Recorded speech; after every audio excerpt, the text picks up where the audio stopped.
तर मंडळी बघा, आता इथे मी आज तुमच्यासाठी एक युनिक व्हिडिओ घेऊन आलेली आहे। तर बघा, आता ही छोटे छोटेसे असे क्यूट जे आपले टेडी बिअर दिसत आहे, तर ते बघा किती सुंदर आहे। आणि हे मी काही विकत वगैरे आणलेले नाही, स्वतः घरी हाताने मी हे टेडी बिअर बनवलेले आहे।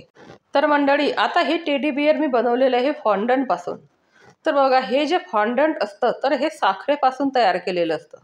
तर त्यापासून हे टेडी मी घरी बनवलेले आहे आणि अतिशय छान आपलेसे सुंदर टेडी इथे आपण बघतो आहे। तर बघा, आता तुम्हाला दाखवते मी, मला हा फॉन्डंटच्या केकची ऑर्डर आलेली होती आज। तर या फॉन्डंटच्या केकवरती मी इथे हे जे बनवलेले आहे फॉन्डंटचे, तर हे सर्व डेकोरेशन मी तिथे ठेवलेलं होतं आणि तुम्हाला सर्व मी इथे डेकोरेशन दाखवते आहे की मी हे काय काय बनवलेलं आहे ते। तर बघा, आता इथे टेडी तर आपण बघितलं। तर बघा, आता हे सूर्य इथे आहे, हे दुधाची बाटली ठेवलेली आहे, तर हे चंद्र आहे। तर हे असं वेगवेगळे ह्या केकवरती मला डेकोरेशन इथे आज करायचं होतं। तर हे सर्व डेकोरेशन जे आहे, तर ते डेकोरेशन मी स्वतः घरी बनवलेलं आहे आणि हे वेगवेगळे कलर फॉन्डंटमध्ये वापरून मी हे डेकोरेशन इथे तयार केलेलं आहे। तर आता सर्व डेकोरेशन मी तुम्हाला इथे दाखवलेलं आहे। तर बघा मंडळी, आता मला आज केकची ऑर्डर आली होती हाफ बर्थडे म्हणून। तर ते जे लहान मूल होतं, तर ते 6 महिन्याचं झालेलं होतं। तर मला कस्टमरने असा फोटो पाठवलेला होता, तर त्यांना सेम असा हा केक बनवून द्यायचा होता। तर बघा, आता त्यांनी जसा मला फोटो पाठवला होता त्याप्रमाणे मी केक त्यांना बनवून दिलेला आहे आणि सर्व मी जे तुम्हाला डेकोरेशन दाखवलं मगाशी, ते सर्व मी ह्या केकवरती ठेवलेलं आहे। तर बघा, आता इथे आपण बनवलेला आहे हा फॉन्डंट केक। तर फॉन्डंट केकमध्ये क्रीम हा अजिबात वापरत नाही, फक्त चॉकलेटपासून हा फॉन्डंट केक तयार होतो। आणि क्रीम अशासाठी वापरत नाही की कारण आपण जेव्हा क्रीम वापरतो तर त्याला थोडं ओलावा असतो, तर त्यात पाणी असतं, म्हणून तो क्रीम आपण फॉन्डंटमध्ये वापरत नाही। आणि क्रीम जर आपण वापरला तर फॉन्डंट हे छान असं बसत नाही त्याच्यावरती। म्हणून फॉन्डंट केक जेव्हा बनवतो आपण, तर त्यात सर्व चॉकलेटचा वापर केलेला असतो। आणि बघा, आता मी ह्या केकच्या ऑर्डर घेते।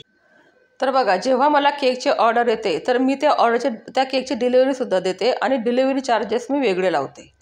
पण तुम्हाला घरपोच हा केक आणि फ्रेश आणि ताजा केक हा मिळतो।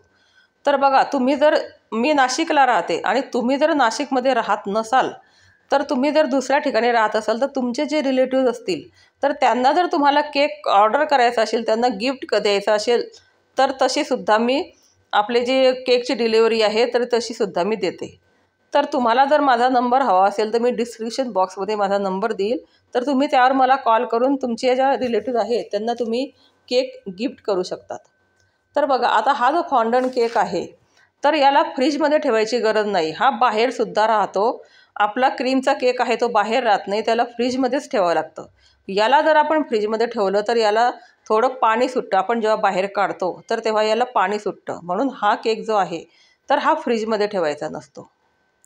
तर बघा, आता अतिशय सुंदर आपला केक इथे झालेला आहे आणि कस्टमरला पण सुद्धा हा केक खूप आवडला होता।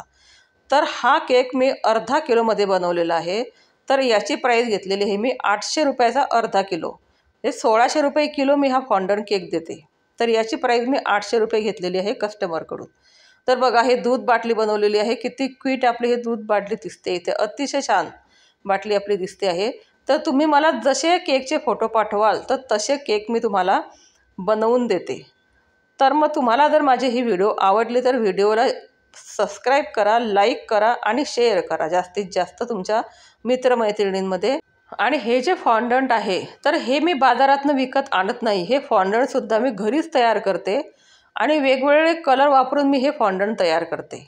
तर आपण जेव्हा ते व्हाईटमध्ये जेव्हा फॉन्डंट तयार करतो, तर त्यामध्ये आपण जे कलर आपल्याला पाहिजे असतात तर ते कलर टाकतो आणि पण ते फॉन्डंट तयार करतो।